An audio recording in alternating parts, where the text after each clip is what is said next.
iyong po. At ayan, meron po tayong carburetor dito guys, no. So marami pa talagang tumatakbo dito sa Canada ng carburetor.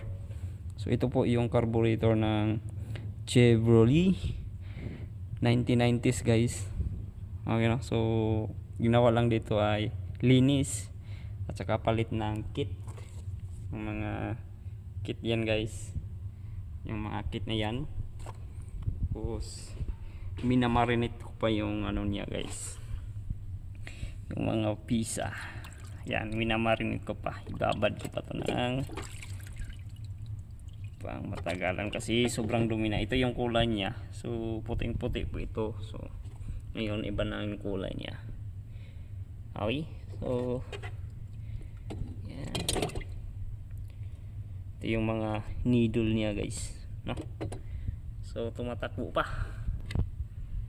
yan. B8 yan guys, ha. Sobrang laki ng makina niyan, B8. Yung sobrang tapang eh, masakit eh. Okay, so hanggang dito lang po muna ako update. Bye bye.